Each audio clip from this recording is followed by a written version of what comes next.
Well, good afternoon, everybody. My name is Vincent Resch, and I'm chair of the Hitchcock Professorship Committee. I'm pleased to welcome the Honorable Jane Lubchenco, who will present a two-day lecture series as part of the Charles and Martha Hitchcock Lecture Series program. The title of the series is Agency, Urgency, and Hope, Science and Scientists Serving Society. The Hitchcock Lecture Series is a story that really exemplifies the many links that Cal Berkeley has with the whole Bay Area. Dr. Charles Hitchcock was a physician who came to San Francisco during the gold rush, developed a very successful practice, and in 1885, he established a professorship at Berkeley to bring in distinguished scholars, people that have made a tremendous difference both in science and in society.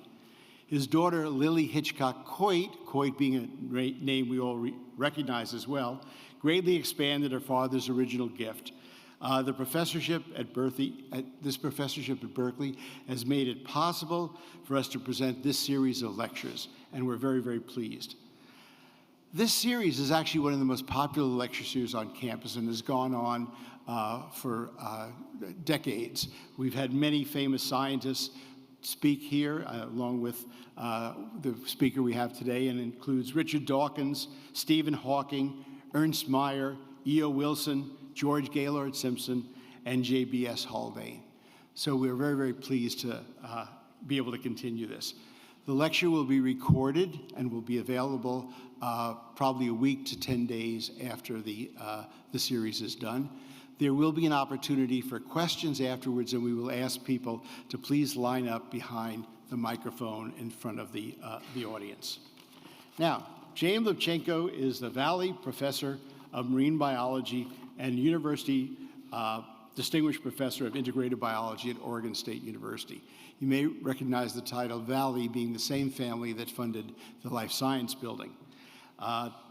She is a marine ecologist and with expertise in the oceans, climate change, and interactions between the environment and human well-being.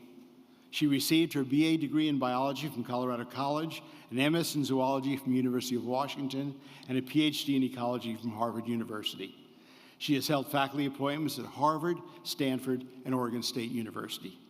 From 2009 to 2013, she served as the U.S. Undersecretary of Commerce for Oceans and Atmosphere, was the administrator of NOAA, the National Oceanic and Atmospheric Administration, and was an integral member of President Barack Obama's science team.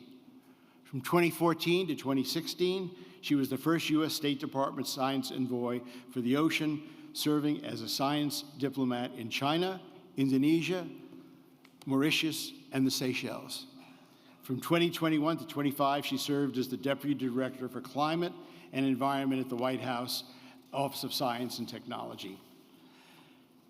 She is an elected member of the National Academy of Sciences, the American Philosophical Society, the American Academy of Arts and Sciences, the Royal Society, the World Academy of Sciences, and the Pontifical Academy of Science, among a variety of others. She's received numerous awards recognizing her contribution to science and society, including 24 honorary doctorates, most recently from Oxford University, and she also received the MacArthur Foundation. She has received the greatest honor given by the National Academy of Science, the Public Welfare Medal, the National Science Foundation, the Vannevar Bush Award, the Department of Commerce, the Gold Medal, and the highest honor given to a civilian by the U.S. Coast Guard, the Distinguished Public Service Award. Dr. Lubchenco served as president of numerous societies, including the Ecological Society of America, the American Association for the Advancement of Science, and the International Council of Sciences. In addition to all the above activities, she co-founded numerous organizations, including the Partnership for Interdisciplinary Studies of Coastal Oceans, the National Ocean Protection Coalition that unifies U.S. organizations working for effective ocean protection, and a science industry partnership called the Seafood Businesses for Ocean Stewardship.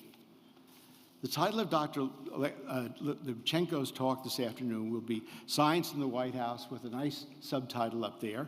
And I want to mention that tomorrow at 4 o'clock she will be giving a second lecture, and this one will be entitled Seas, S-E-A-S, the Day, a New Narrative for the Ocean.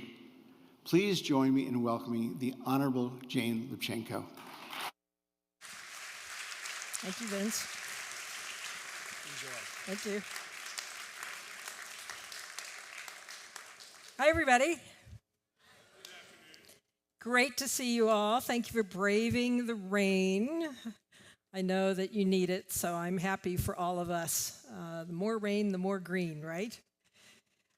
It is just a great pleasure to be back on campus. It's been a while since I've been here, see so many good friends, and I want to really thank so many of you for reaching out and providing opportunities for me to connect with colleagues, with students, and have some interesting conversations over the next few days and into the next week. I'm really honored to be invited to give the Hitchcock lectures. I'm looking forward to those. It's given me an opportunity to sort of step back and reflect on what we did in the last 4 years that I was in the White House. I am a marine ecologist by training. I'm an academic. Despite growing up in Colorado, I fell in love with the ocean and became a marine ecologist, and have just been so excited about the discovery element of science. Science is fun, and I really went into it because of that. I've also come to appreciate how important science is in our lives, and how important it is to help us understand our world, our place in it, and inform the decisions we make, whether those decisions are by individuals or by institutions.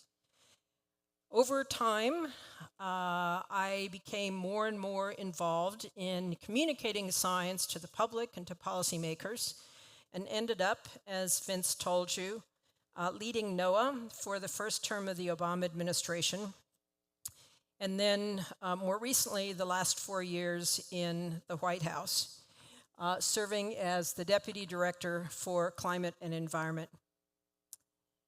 What I'm going to talk to you about today is very much those 4 years, and how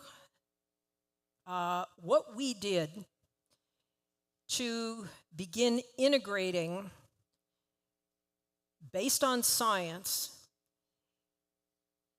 solutions to big challenges, including climate change, loss of biodiversity or nature, and inequity and inequality. So let's dive in. I have, if this was a scientific paper, we'd start with an abstract. If we were doing a science communications thing, we'd start with key messages. But because this is a government talk, we're going to start with a government acronym, BLUF, bottom line up front. So this is your BLUF for today. These are the take-home messages. So the 3 challenges that I'm focusing on today are intimately interconnected. Instead of treating them as silos, it's quite possible to integrate solutions to them. And doing that can make for better outcomes.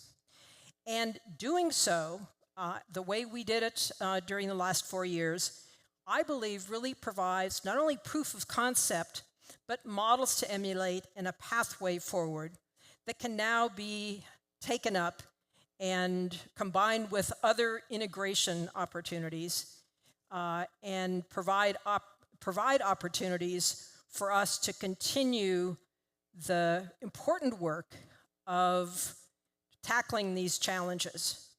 Because despite the craziness and insanity that's underway in Washington, D.C. right now, the challenges loom large, and we can't not continue to make progress on them. So, the Office of Science and Technology Policy. This is obviously the White House. Here's the West Wing, seen here. And right here is the Eisenhower Executive Office building, which is where most of the people who work in the White House actually are located. There are hundreds of people. and they are in this really spectacular building. The mission of the Office of Science and Technology Policy is to really bring science into the policy conversations. And that is achieved both through the people who are in OSTP, as well as an external advisory committee called the President's Council of Advisors on Science and Technology Policy, in which Inez Fung and Saul Perlmutter from UC Berkeley have participated. But it also is the team that's at OSTP is led by a series of deputies, of which I was one. Your colleague, Deirdre Mulligan, led the tech team. Another colleague of ours led the energy team, and there were a number of teams in the building. So OSTP really focuses on science for policy as well as policy for science, and both of those are equally important. There are science champions not only in the White House, starting at the top. President Biden was really excited about science. He loved to hear about science, and he always wanted to know, what does the science say about something? But throughout members of his cabinet, there was keen interest in science. And so in the administration, the last 4 years, as in some previous administrations, there's a real keen appetite for science and having decisions be informed by science. Now, because for the first time ever, OSTP in the Biden administration was a cabinet-level position, it actually had a lot more access and interaction with various members of the administration than previously. The president set a strong tone from the outset to base policies on science and evidence, to focus on scientific integrity and strengthen it, and that was true within the administration and as advised by PCAST. And then the teams within the Office of Science and Technology Policy focused on different topical areas. And so again, the one that I led was focused on climate and the environment. That team, the climate and environment team, was amazing. They were spectacular people, averaged about 25 people rotated through during, for different periods of time, either coming from academia or from office agencies that would detail people over to the White House. We also partnered with a lot of other teams in the White House. For example, in the Office of Management and Budget, OIRA, the Office of Information and Regulatory Analysis, very powerful organization within the White House, or John Podesta's team that was focused on clean energy and climate, Brenda Mallory, who is the chair of the Council on Environmental Quality, John Kerry, who is the President's Special Envoy for Climate, and this team of people interacted with these folks a lot, and because of that, we were able to get a lot done and have the science that we were bringing welcomed by and infused into the policies that were being led either by our team or by other teams. Our particular team, the Climate and Environment team, was really focused on a series of teams that were very porous. We had an ocean team, a nature team, a climate team, a polar, indigenous engagement and knowledge, and environmental health and equity. I'm going to focus only on a subset of that today because we don't have time to talk about everything that we did. So, with that context, I want to focus on 3 interrelated challenges. You all know climate change is underway. It is a major threat to our way of life. So too is loss of biodiversity or nature. And so too is the increasing inequity and inequality, not only in the US, but throughout the world. Each of these challenges is often thought of as distinct. We know that climate change is causing more and more problems. I need not tell all of you that. It's pretty clear, pretty obvious. Less well known to many people is the significant loss of biodiversity. You see on this slide that the rates of increase in extinctions, extinctions are increasing very dramatically more recently. And we also know that these three affect one another.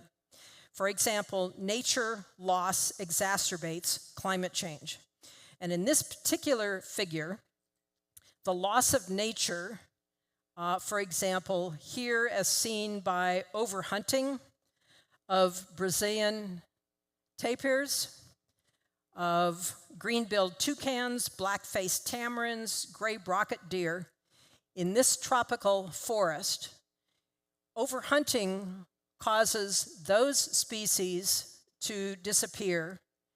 They forage primarily on the very large fruits that fall to the ground, and those large fruits are produced primarily by trees that just happen to store a lot more carbon than do the trees that produce smaller fruits. And so the trees that produce these large fruits are really, really important to the climate system. And as populations of these large mammals decline, they no longer are dispersing large fruits. And so the abundance of the high carbon storage trees declines, and the forest is dominated by these softwood species. I'm not seeing my pointer, but on the right-hand side, the softwood tree species that store less carbon are the ones that are dominant. So just one specific example of how nature loss and climate change are interconnected with one another, and there are hundreds of stories like this. So too is environmental justice connected with climate change and with nature loss. Climate change can increase natural disasters, and these natural disasters play out disproportionately to the people who have contributed the least to those problems. And poor countries are experiencing a lot greater impacts of climate change than our others. So we have three different topics, three different global challenges. They are typically treated as silos. There's a whole community of climate policy people. There's a whole different community of biodiversity policy people. There's a whole separate community of inequity, inequality, or environmental justice people. They have separate conventions, separate meetings. They don't interact. Those people don't, and often the policies don't. And so we have siloed approaches to these problems that are actually highly interconnected. And so part of what we wanted to do in the White House was to begin connecting those in ways that I will describe to you. So despite the fact that they are siloed, they don't have to be. It is possible to embed, for example, environmental justice and climate and nature in climate solutions. Or it's possible to embed nature and climate in EJ solutions, or climate and EJ in nature solutions. And so instead of trying to lump everything together and try to interconnect it all, that's just not realistic. Our approach was to do this embedding. And I'm going to give you a few examples of how we did each of those to show that it's not only possible, but actually results in better policies.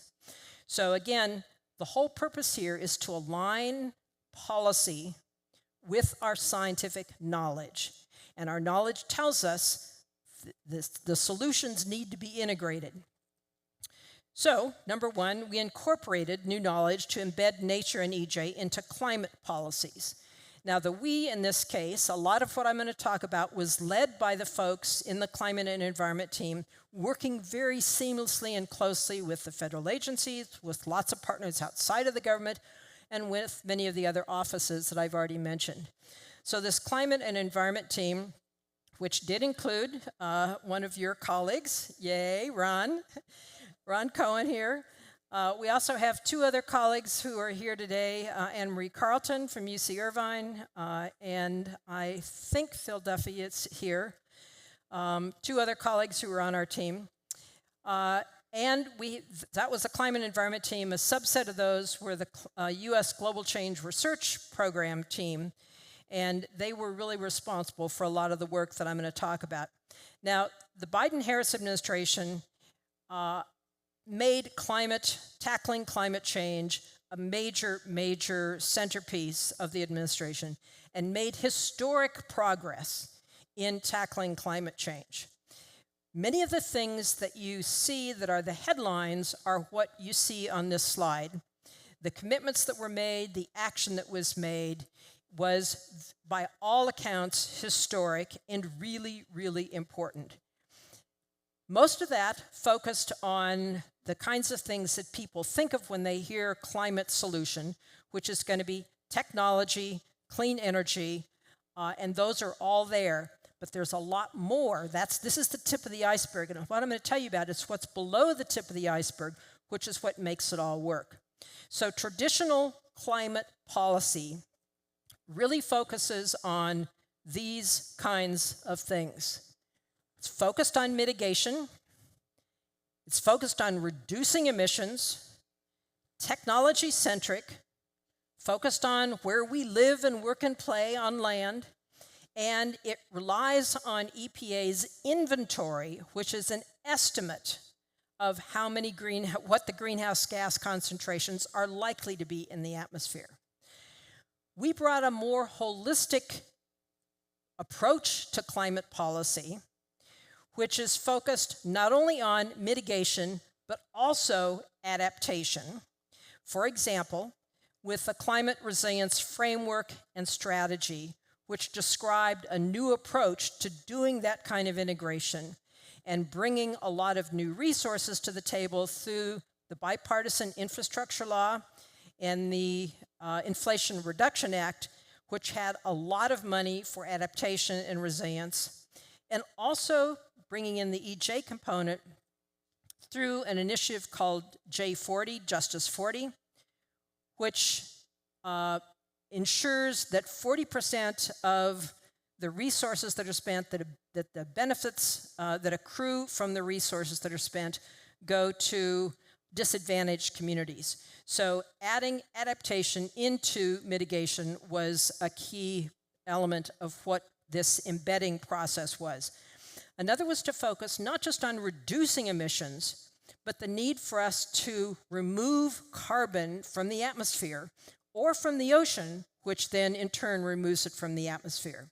And so an example of that is the recognition that to do this kind of carbon removal requires better understanding. And for the ocean in particular, we don't know enough to know which of the different multiple options there are for removing carbon dioxide from the ocean will actually work.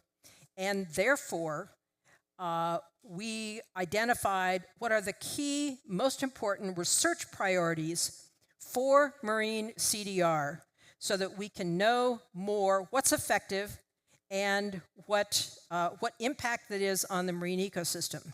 So both how long does it last and if it can be done safely. The people who were responsible for that, we had a marine CDR team that were working on that. Technology is critically important, but so too is working with nature. And we had a whole portfolio of activities on nature-based solutions. We created a roadmap for nature-based solutions that was announced at one of the climate COPs.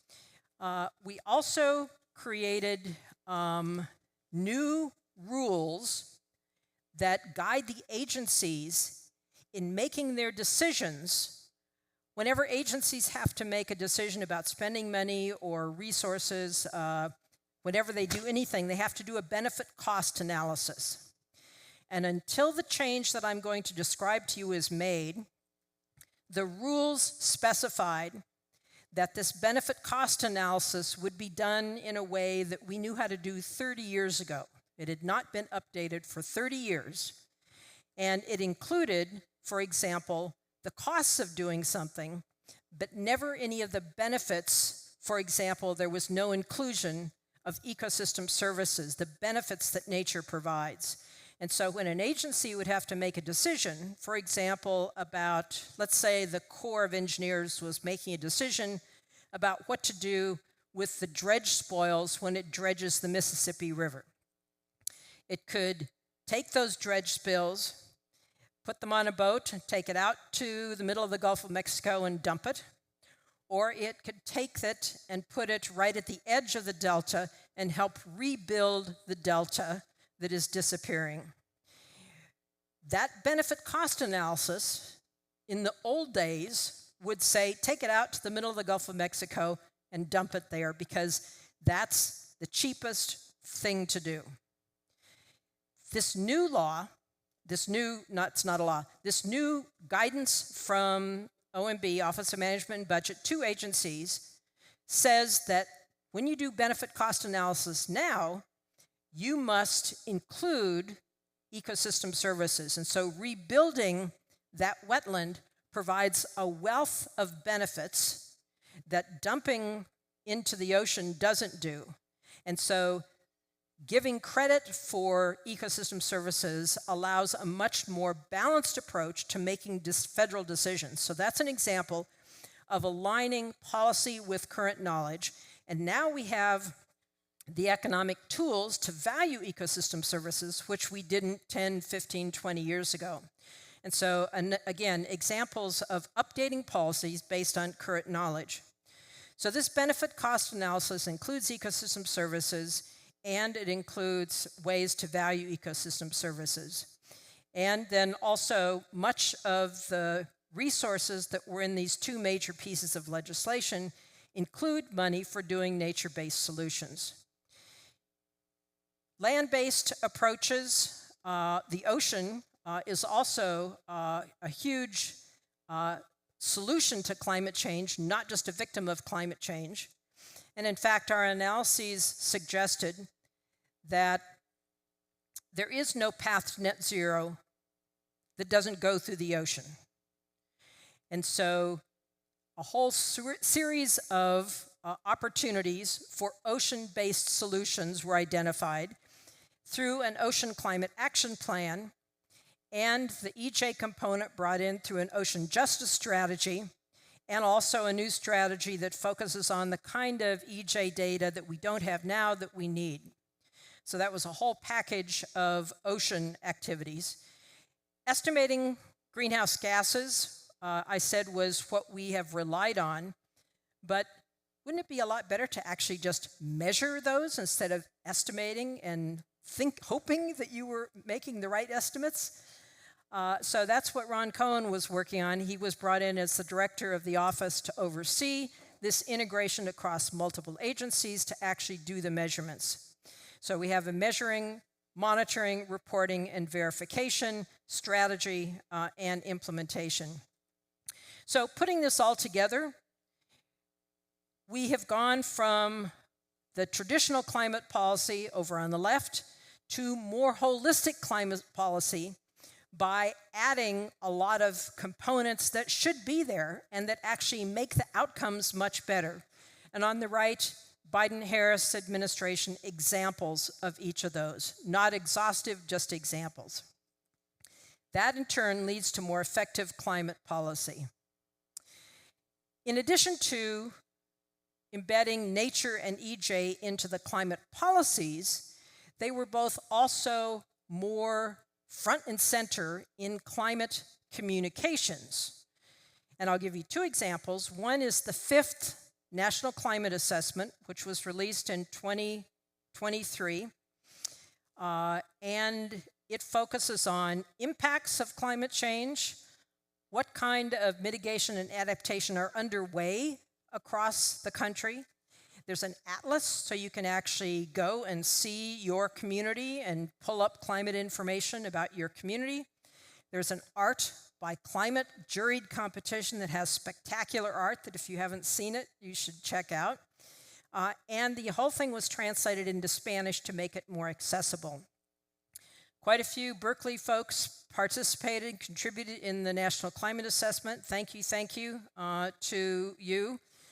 There were nearly 500 authors of this National Climate Assessment, an additional 250 technical experts that contributed to it. So a huge, huge amount of effort.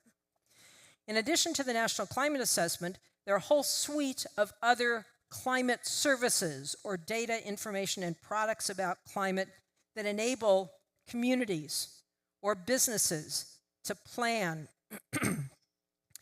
A lot of effort was made to make these more accessible, more usable, more understandable, more relevant to the decisions that people are making.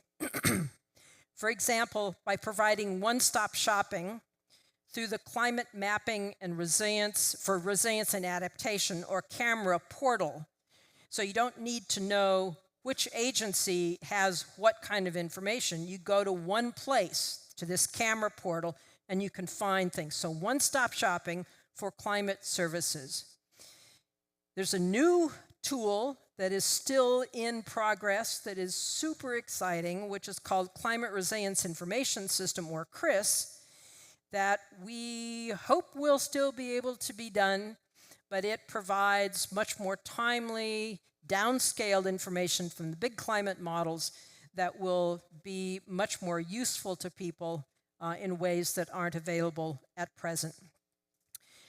So the result of this integration of nature and EJ into climate is climate outcomes. We have better solutions. So that's part one. The second example that I want to give you is incorporating new knowledge to enable us to embed climate and EJ into nature policies. And again, this is bringing policy, making it current by infusing new knowledge that comes from all of you and elsewhere around the country and the world. The nature team was largely responsible for a lot of this, and we worked with close colleagues in multiple other agencies. Seen on the left-hand side here are three of the individuals that led those offices or agencies. Secretary Raimondo of Commerce, and she is announcing one of the major cornerstone issues that we worked on, which was putting nature on the economic balance sheet of the country, or the natural capital accounting. In the middle here is Secretary Deb Haaland, Secretary of the Interior, and she's announcing the new effort to create a new assessment, the National Nature Assessment, for the first time ever to take stock of nature in the country. And then at the bottom is Chair Brenda Mallory, head of the Council on Environmental Quality in the White House, and she is announcing the launching of a new effort to create nature-based solutions roadmap, which I already described to you.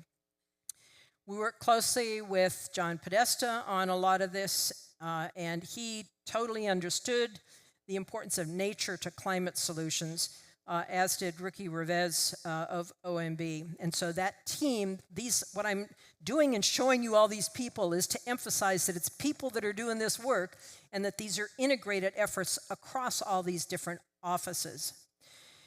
So to achieve that integration focused on nature, we need to take a step back. When most people think about addressing the loss of biodiversity, how to stem the decline of biodiversity, those increased extinction rates that you saw in that graph, the focus that most people go to is protected areas. And the president ran on a pledge of protecting 30% of the lands in the ocean by 2030, so-called 30 by 30.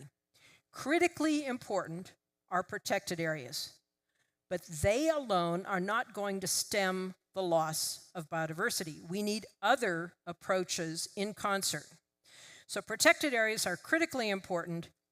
They're necessary, but not sufficient.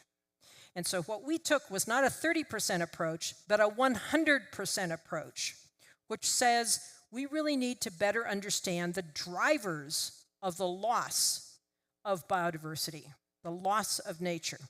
So that's going to be habitat loss, it's overfishing and destructive fishing gear in the ocean, it's invasive species, it's climate change. Those are the major drivers on land and in the ocean. And we need to recognize what's at stake and connect the dots for people between loss of nature and human health, between loss of nature and the economy, or national security, or equity, or climate change. So how do we deal with that? Well, first and foremost, we started the long process, 15-year-long process, of putting nature on the economic balance sheet of the country. Now, if you look at the indicators that we have of the economy, it's jobs, GDP, inflation. We don't have any indicators that tell us how nature is doing. And yet, the economy depends ultimately on nature. But we don't have any signals. We don't have any economic signals of how it's changing. So we are in the process of creating natural capital accounts and associated environmental economic statistics that will talk seamlessly to the existing economic accounts. Now, we didn't figure out how to do GDP in a year or 2 years. It took 10 years to figure out how to measure GDP. So by extension, this is a little more complicated, although we know how to do it. And so the process that we designed is now we're moving along this process, and it continues today, of putting nature on the economic balance sheet of the country. There are 15 different accounts.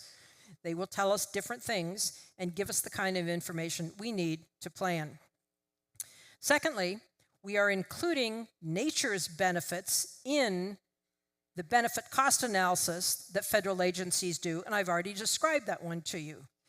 This is in very nerdy government speak. OMB Circular A4 and OMB Circular A94 are the two key pieces, the documents that tell agencies how to do their benefit cost analysis, and they now include this direction to include ecosystem services, how to value them, and they have other things critically important about discount rates and distributional analyses and other things. 3, recognize the importance of natural security, recognizing that nature affects national security.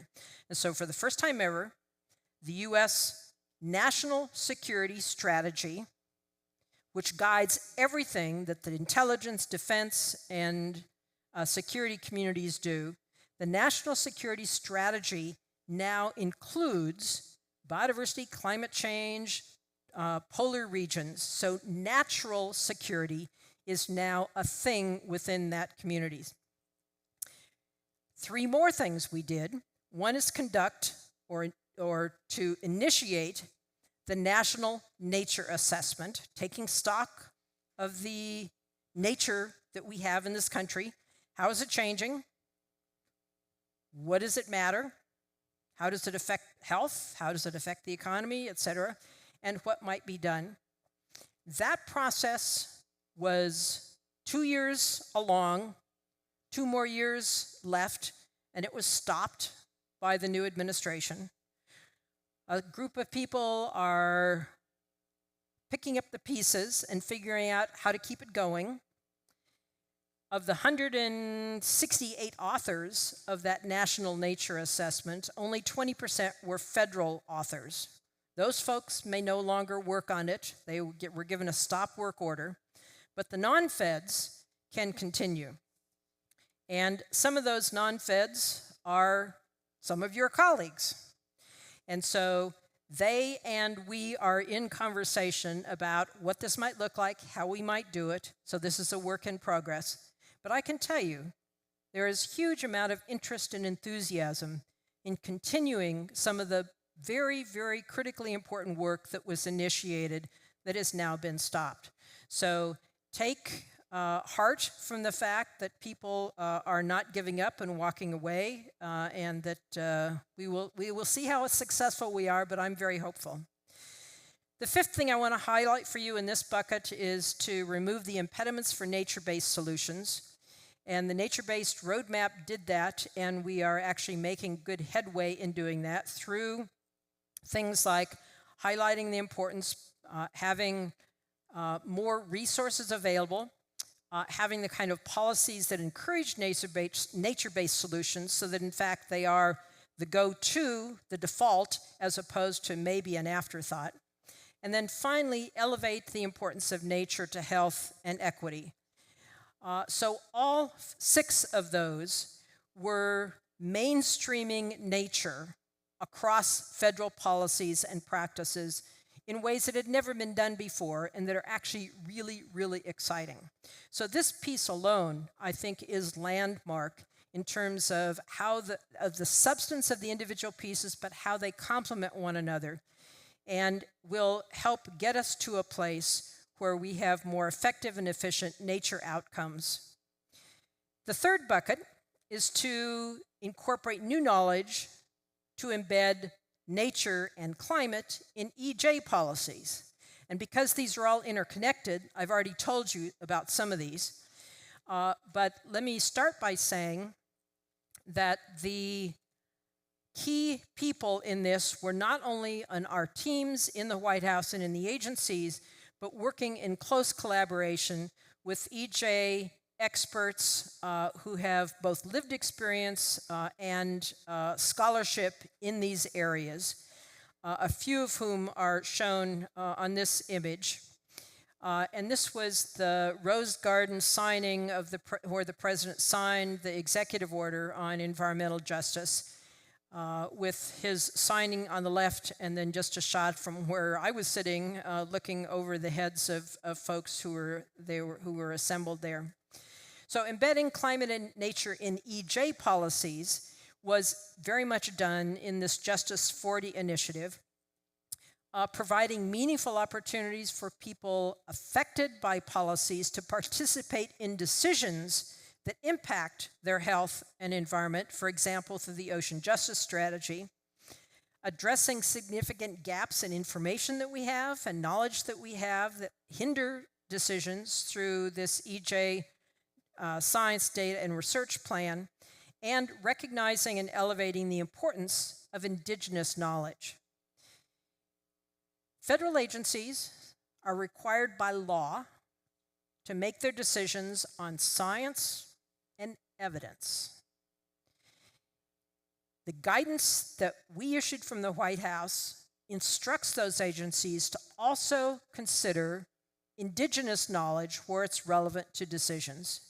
And it spells out the process of engaging with indigenous knowledge holders and tribes and tribal entities in a way that is respectful, appropriate, and non-extractive.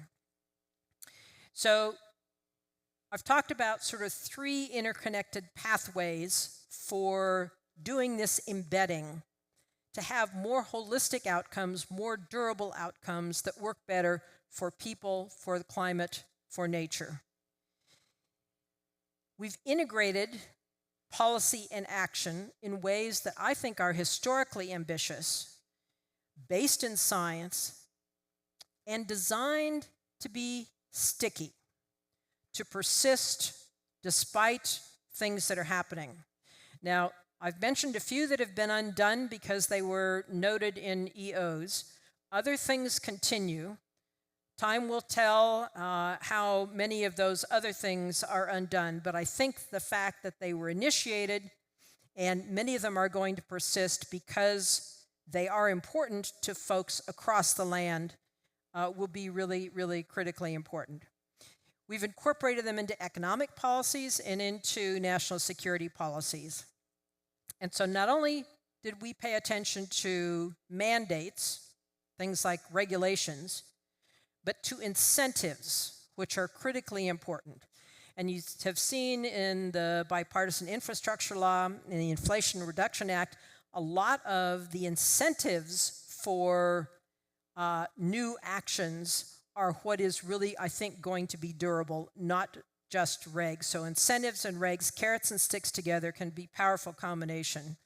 And then significant new resources through the bill and IRA.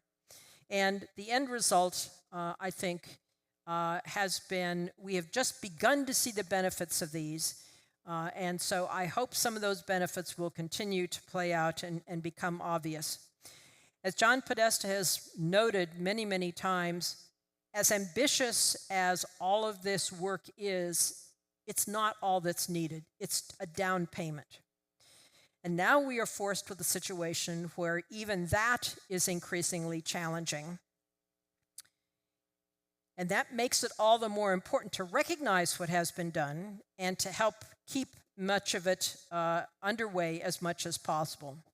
So, bringing this to close to a close, I want to return to my bottom line up front and talk about how interconnected these three major global challenges are, the fact that we can integrate solutions to these, and I've shown you many examples, and that doing so really provides proof of concept. It is possible to do that integration. It's not just kind of arm waving.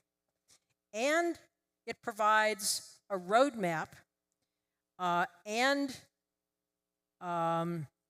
opportunities now to pass the baton from the federal government to states, from the federal government to community, from the federal government to religious organizations, to businesses.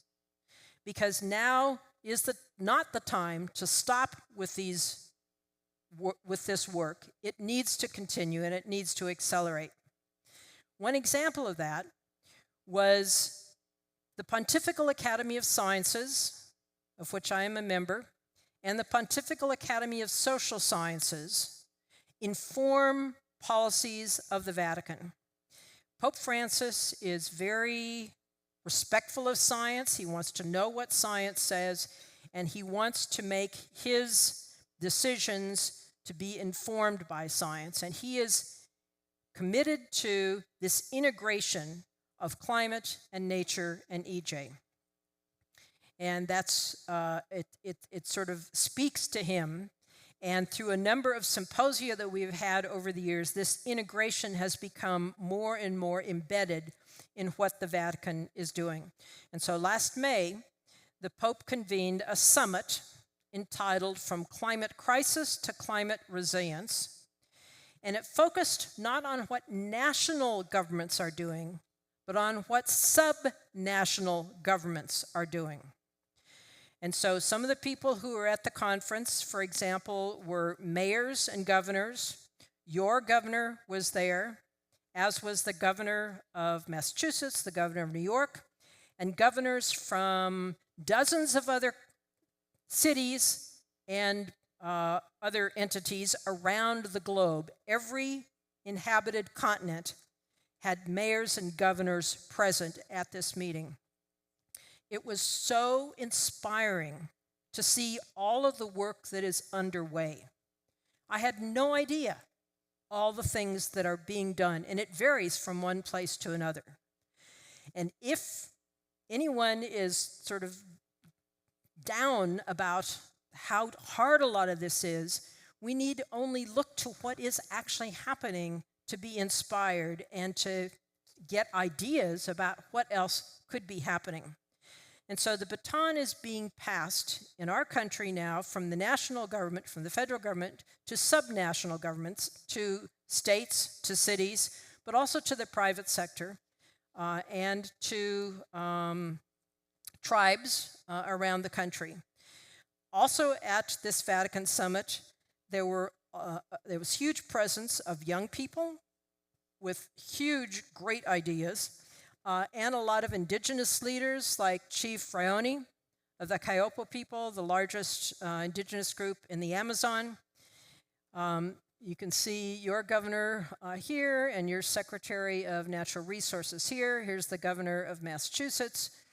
And this gentleman, Ram Ramanathan from UC San Diego, member of the Pontifical Academy, was the one who organized this along with Cardinal Turkson and Joachim who is the president of the Pontifical Academy, and Sister Helen is the president of the Pontifical Academy of Social Sciences. That summit was so inspiring to everybody there that the group decided, and Ram again has been leading the charge, to organize a series of regional summits to inspire even more action and to have others see what is being done. And so a whole series of regional summits are happening, the first one of which was last week here in California, and it was hosted by the Governor's Office of Land Use and Climate Innovation, University of California, and the Pontifical Academy of Sciences and Social Sciences. And so this one was called Climate Resilience for California and Californians, CRC2. That included a number of your colleagues who were both helped with the planning. Dave is here. I don't know if Louise is here, but a number, yep, great, thank you. Glad you're here. Thank you for this. It was really, really great. And a number of your other colleagues. So a whole series of other regional events are happening. You can see some of the cities here where they are being planned, and this is all over in the period of the next year. So in wrapping up, I want you to feel inspired by not only what we did, but about how the time has come to pass the baton.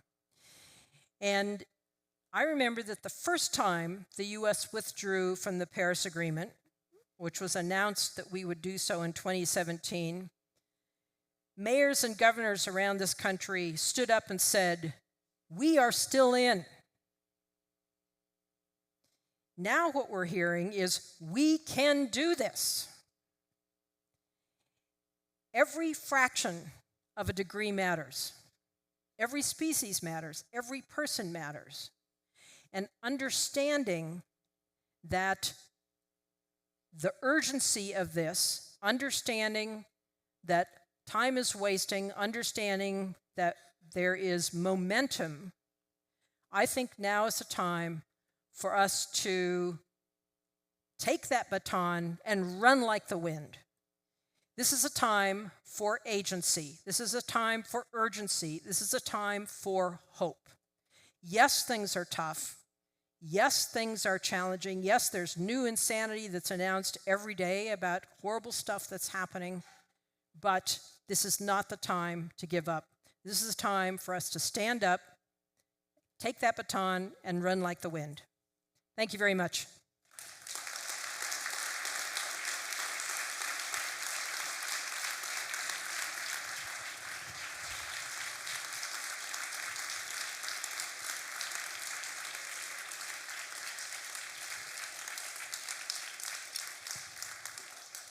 I want to publicly thank Jane Fink, who is going to grab the microphone here and help moderate any Q&A. She has done a masterful job of organizing and orchestrating my visit, and Jane, I really appreciate all that you have done for me. Thank you, thank you. Anybody that has to leave, please do so. If you have questions, Jane's here with a microphone. I'll ask you to come to the microphone and ask a brief question. Step up. Introduce yourself so and everybody can hear. Hi, Dr. Lubchenco. I'm Kathy Rye. I was a resident here 35 years ago in the 90s, so it's nice to be back, and I totally hear you about seeing friends. The quick question is, we were very hopeful as young people when George Shultz came and talked about how James Baker promised Gorbachev that we will not expand NATO 1 inch past where it is now. But 14 countries later, and ballooning defense spending budgets, and the military does spew more than half the carbon ever, like more than industry, more than residences, more than commercial, more than the civilian. As a cabinet member, did you have a chance to talk to the Secretary of State about reducing the spending, not dropping bombs? Please, just, they can make the money, drop teddy bears, stop hurting people. So we were so hopeful. So that's just my question to you. So I'm probably hitting a lot of third rails. You're not supposed to touch defense spending, all that other crap. But anyway, that's my question. Thank you. So to be clear, I was not in the cabinet. My boss was, Arthi Prabhakar. Nonetheless, I did interact with a lot of the various secretaries and others, and certainly have done so across many, many years. much of starting in the first Obama administration and continuing in his second, and then also during the Biden administration, the military was very concerned about climate change and really stepped up to begin addressing its own climate footprint and to pioneer new ways to be much more efficient and effective in what they are doing. That's not addressing your question about the size of the budget or what else it's used for, but I think you should know that there is increased appreciation for the importance of climate change in the security world, in the defense world, and the need for them to be part of the solution, not just part of the problem. Thank you very, excuse me. Thank you very much, Sean Claire. When I think about how we got into this situation, I think about society needing things and then having negative externalities to things like transportation, to things like energy production and industry, things that were anticipated or unanticipated, but which created disparities for people or greenhouse gas emissions and things. And when I think about some of the technological solutions to the climate crisis, I think the same thing is potentially at risk of happening, whether we're talking about ocean acidification or stratospheric ozone loss or disproportionate impacts to people from resource extraction to build batteries and things like that. So how do you think your kind of integrated framework can help us hopefully not make some of the same mistakes now that we made when we started the oil-based economy and things like that to do things that we needed to do? So lots of complications in a lot of what you talked about, right? Part of the goal of putting nature on the balance sheet is to do a better job of understanding consequences of action to things that we care about.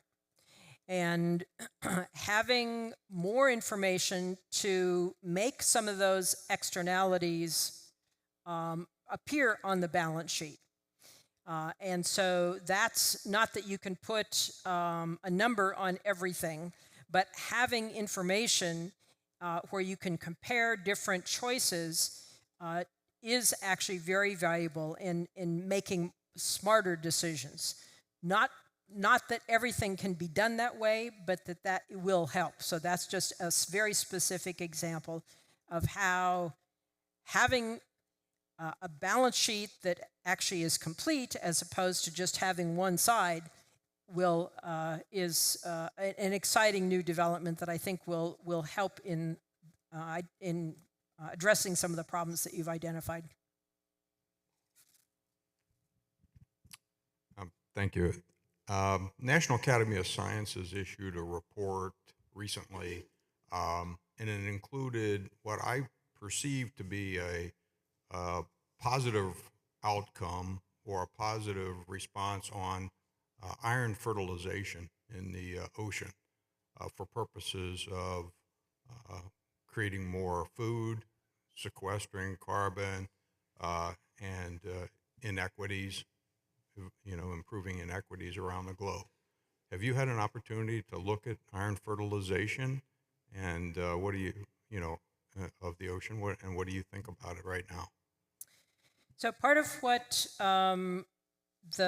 this issue is all about is recognizing that significant portions of the ocean are nutrient limited, oftentimes by nitrogen, and that by essentially dropping iron filings in those parts of the ocean, the idea was that you could stimulate the growth of the microscopic plants in the ocean. They would take up carbon dioxide from the atmosphere and would essentially, I'll make this simpler, and the end result would be sequestering some of that carbon into the deep sea. So the idea was that iron fertilization was proposed as a way to remove carbon from the ocean and therefore from the atmosphere. The Academy report that you referred to examined a whole series of different options for removing carbon from the ocean. Iron fertilization is one of them. Ocean alkalinity is another one. There are various ways that you can increase upwelling or increase downwelling. There are about 6 different commonly thought of possible approaches to carbon dioxide removal from the ocean. The reason that we started the marine carbon dioxide removal research priority plan was explicitly because we said we don't know enough to know if any of these can be done safely or effectively. And iron fertilization is one of the ones about which there are very significant questions. We do know from a lot of experiments that have been done that it does stimulate short-term the growth of phytoplankton, but that you get different types of phytoplankton than you would get otherwise, and therefore you get different types of zooplankton and different types of fishes, and so there are ecosystem impacts that are difficult. And by the way, you have to continue it for a long time. You can't just stop it. So there are a lot of questions about not only that, but all of the other ideas that people have about how might we remove carbon dioxide from the ocean. So the bottom line is, we don't know enough. We need more research, which is why the report that we produced said, here are the research priorities. Let's get the information so we can be smarter about making decisions before we do something that's really stupid. Hi, I'm Eric. I'm a PhD student here. One of the things that I'm struck by listening to you speak is your general tone of optimism. And I must admit that I, like many students and faculty members here at Berkeley, have been somewhat mired in, I don't know, despair. Maybe that's the right word. How do you, this is a philosophical question, how do you find yourself remaining hopeful and optimistic in the times that we're going through today? It is really tough because, when you know a lot about something, you see how hard it is. And I get that. And I am just horrified by a lot of the things that are underway right now. I wouldn't want anybody to have any other impression. On the other hand, I've been around long enough that I have seen where sometimes when really challenging things happen, people stand up, which is what we're seeing now, and what we saw in the first time the current president was president. States and cities stood up and did all sorts of things that they hadn't done before, and they realized, okay, we've got the baton now, we've got to make stuff happen. The private sector stood up, they made good things happen. Yes, now is different. Yes, some of the challenges are even worse, but we can't not try, right? And so one of the things that we need to do is acknowledge that climate despair is real and not try to paper over that. It's daunting, but at the same time, there are things that we can do. And if you had gone to this CRC2 symposium that was last week, I was blown away by the amazing things that are happening in this state by so many different communities, by different universities, and students were involved in a lot of that. And so global action and the thinking that we have to do it at the global scale is part of the despair and part of the discouragement. If you can sort of start locally and see, and then that can spread. I think it's useful to know that social systems are as highly nonlinear as our biogeophysical systems. And so the question is, what is it going to take to get us to tipping points? And that's going to be a lot of work that sort of goes and goes and goes, and you don't see a lot of progress, then all of a sudden you can reach a tipping point. And so that's, I think, what we need to challenge ourselves with. How do we get to those tipping points? And it's not enough for scientists to just wave the science flag.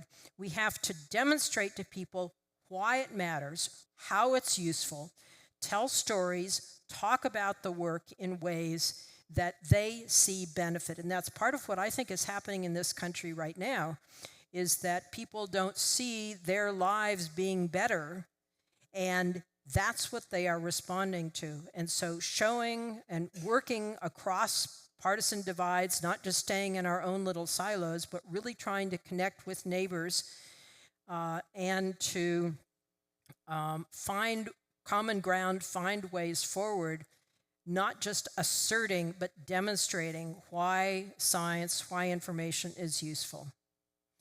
You're looking at your phone. Are we getting short on time? Okay. Let's take these three and then we'll be through. Hello, thank you so much for the very nice lecture. It was really a kind of mind-changing, and I'm really proud that your last name is looks like from the country where I am from. What's your name? Oleksiy Buyaji. I'm from Ukraine originally, and I was really excited to hear the lecture. But the question is, according to the U.S. Energy Information Agency, the demand for the electricity is 100 terawatt hours a year. And most of this electricity goes to data centers, housing, and transportation. As well, I would add actually that it goes also for the water desalination, the vast amount of electricity that goes to reverse osmosis. In the same time, we are just less than 2 hours away from one of the largest source of the so-called thermal energy source that is not being used yet for running the data centers. In the same time, there are a lot of opportunities and a lot of technologies that allows to desalinate the water without using the electricity, and in the same time solving the problems that you just recently talked about. I tell about the upwelling, natural upwelling, that will help also the nutrients and biodiversity to grow up, and as well as capture the carbon from the air. But there are certain kind of a lobby that doesn't allow the new technologies to come up on the market. And what would you advise to the startups? What is the best way, how to promote the new technologies, how to make them available to the US, and how it's possible to deploy them in a better way, because it looks like it's too conservative community, too conservative governance, too bureaucratic in order to promote something new, to demonstrate something new. And it's always challenging for the young age startups to deliver something. Thank you. So I'm not sure I know enough about the specifics to offer any useful guidance. I do appreciate that new technologies are harder to get sort of underway. And that's tough regardless of where you are. That's tough around the world. And having the proof of concept is important. This is also where government policies, whether they're at the national level or at the state level, can be really, really important, because they can incentivize new things. And that was one of the things that was changed in the Biden administration, was incentivizing renewable, clean energies that had been discouraged because of previous policies through incentives. And so government policies can be helpful in that regard, but I hope that's helpful.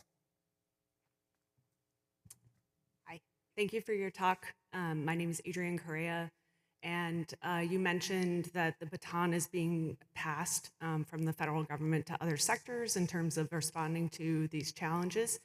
And I was just wondering if you have any specific suggestions for academic scientists or biologists who, in this baton passing, to make sure that they are plugged in so that scientific knowledge is aligning with policy quickly. Yep. Thanks for that question. It's really tough. There's so much that's happening so fast. You know, in the news, we hear all about, all the people being fired and policies being revoked. there is a ton that is underway that is responding to that, but it's hard to keep track of it. So I would highlight professional scientific societies who are really, especially the ones that are more politically savvy and active, as they are stepping up. They are providing, so a lot of, I sort of think about this in three buckets. One is protecting people, protecting programs, protecting data. And there are activities in all three of those arenas that are underway now. Companies some companies are stepping up, some philanthropies are stepping up, some institutions are stepping up. But I think for academic scientists, the professional scientific societies and NGOs that are science respectful are probably the best bet for, or any philanthropies that you happen to know and work with. Because they're all saying, okay, what can we do? How can we help? They're all talking to each other. They're working and providing, there is a lot that's underway, and so you need a pathway to tap into that. Kate, do you have any suggestions for her? Come up to the microphone. Kate's living in this world right now. Sorry, can you sort of restate where you want me to jump in on all of the things? Yeah, what would you I'm advise? Kate, I'm happy to talk to you. This is Kate Wing. What would you advise to an academic scientist who wants to sort of know how can they get plugged into what's happening right now?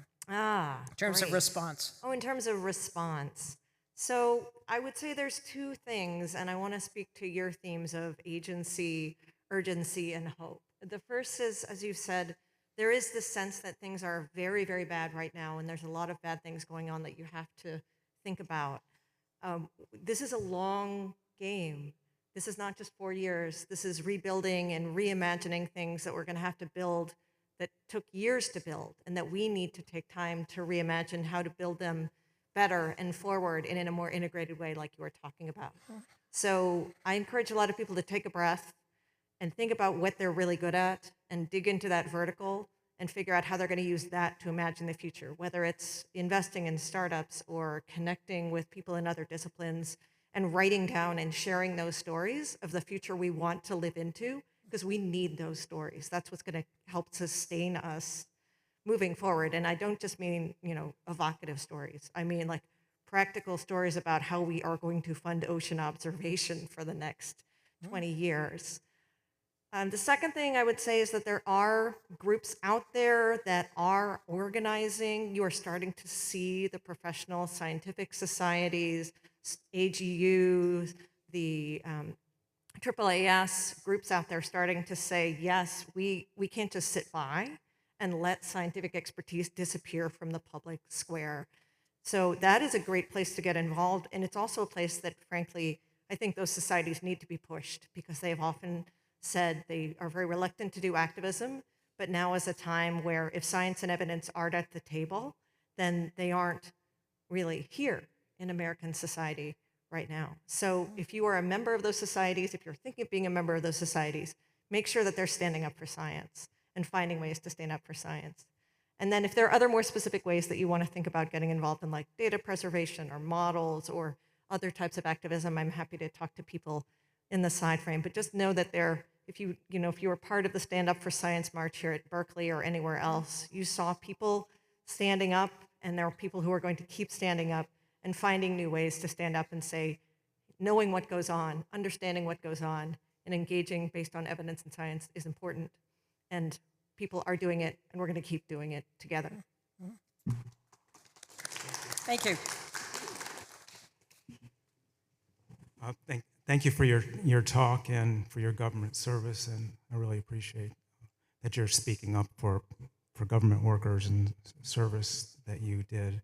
State your name. My name's Michael Pittman. I'm a community member. I think I'll just ask the one question. It's kind of not something that you just talked about, but it's about the ocean. And I read the New York Times and science magazines and things like that. And over the years, one of the questions that I've been wondering about is how wise it is to mine the ocean for rare earth minerals. I heard that there's a big swath of the ocean and international waters that some startups perhaps would like to get their hands on.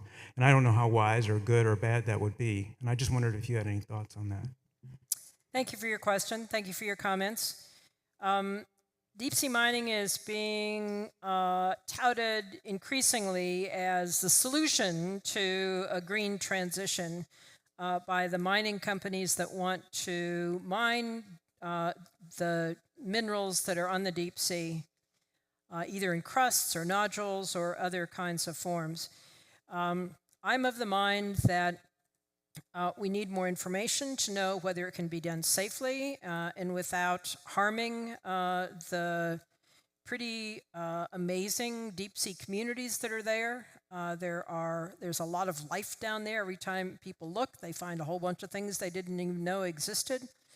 And we should not be mining down there until we know that it is that we can do so in ways that aren't damaging. So that is, it's also super expensive. It's not really likely to happen soon, but there's a lot of talk about it. And there are, there's an international organization that is responsible for making the rules on this. That is undergoing sort of change in leadership, and they will be, I think, providing, it's not clear what direction they're heading, but that is an organization that the U.S. does not belong to because we haven't ratified the Law of the Sea Treaty, so we don't belong to this International Seabed Authority. And so that's yet one more reason for the U.S. to ratify the Law of the Sea Treaty so that we can be at those international conversations. But I'm with the people, this is not any official pronouncement, this is my personal view, that we should have a moratorium on deep sea mining until we have more information to know whether we can do it in ways that are not destructive. Thank you all for staying. Really, really appreciate it. Thank you. Great questions. Thank you. I'd like to remind you that tomorrow afternoon at 4:10, we're going to be having the second of our series of lectures. And this is going to be dealing with more with oceanography and the future for the seas. So thank you very much. And on behalf of the Hitchcock Committee, we really appreciate your coming, and we look forward to future lectures that we'll be having. Thank you very much.